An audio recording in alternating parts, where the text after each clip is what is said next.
নমস্কার বন্ধুরা, আমি আবারও চলে এসেছি এক দারুণ স্বাদের রেসিপি নিয়ে। এই দেখুন, আমার ঘরে কাঁচকলাগুলো হলুদ হলুদ হয়ে গেছে। আমি এইগুলো দিয়ে কি বানাতে চাইছি আপনারা দেখতে থাকুন। এটাকে গোল গোল করে কেটে আমি ধুয়ে নিয়েছি। এখানে আমি কড়াইতে জল দিয়ে দিয়েছি, একটু নুন। এইগুলোকে আমি এখন একটু সেদ্ধ করে নেব।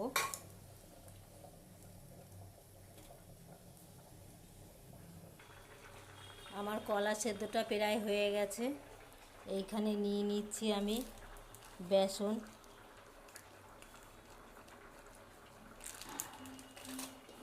আর নিয়ে নিচ্ছি একটু চালের গুঁড়ো,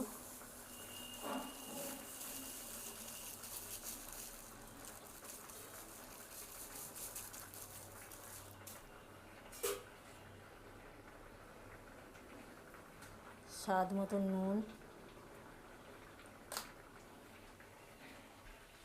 নিয়ে নিচ্ছি একটু লঙ্কার গুঁড়ো,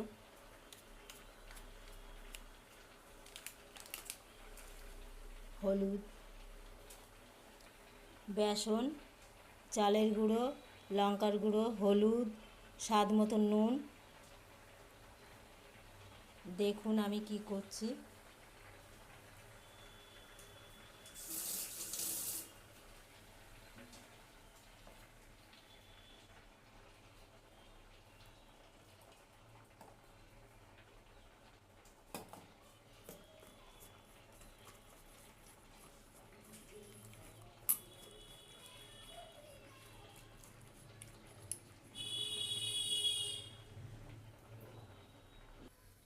আমার কড়াই গরম হয়ে গেছে, দিয়ে দিচ্ছি সাদা তেল। এইখানে সেদ্ধ কলাটা নামিয়ে নিয়েছি, একটু ঠান্ডা জল ঢেলে দিচ্ছি, দিয়ে ধুয়ে নিচ্ছি।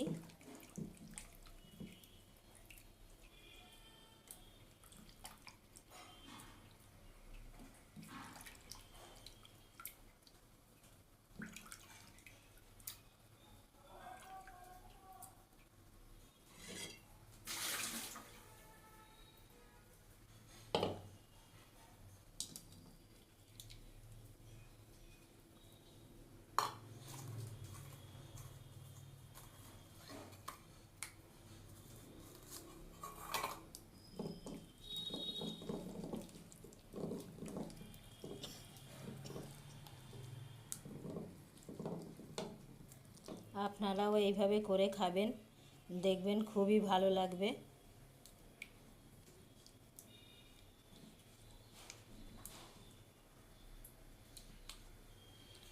আমার তেল গরম হয়ে গেছে, দিয়ে দিচ্ছি কাঁচকলা ভাজা।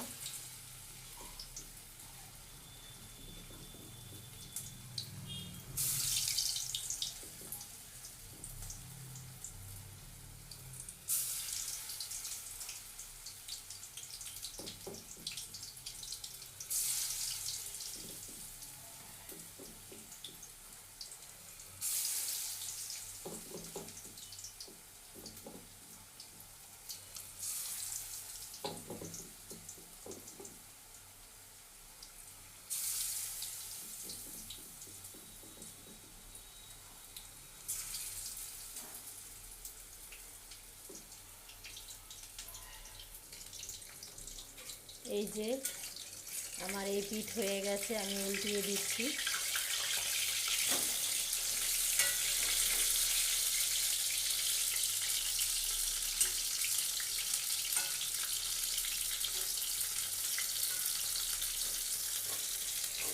ঘরে বসে বসে ভাবছিলাম, আরে আমি আজকে ডাল দিয়ে কি ভাজা খাবো। তখন মাথায় বুদ্ধি আসলো যে এই ভাজাটাই আমি এইভাবে করিয়ে নিই, দেখি কেমন লাগে। আমি কিন্তু কোনোদিনও খাইনি, এই আজকের ফার্স্ট টাইম আমার মাথায় বুদ্ধি খাটিয়ে এই জিনিসটা করে ফেললাম ঘরে থাকা। আশা করি ভালোই হবে। আপনারাও একদিন এইভাবে করে দেখবেন, ভালোই লাগবে খেতে। এই যে আমার ভাজাটা হয়ে গেছে, আমি এবার নামিয়ে নিচ্ছি। এই যে দেখো কত সুন্দর কলা ভাজা হয়ে গেছে। বেসন আর চালের গুঁড়ো মাত্র, বেসন চালের গুঁড়ো দিয়ে আমি বড়া ভাজা করে ফেলেছি, কলার বড়া ভাজা।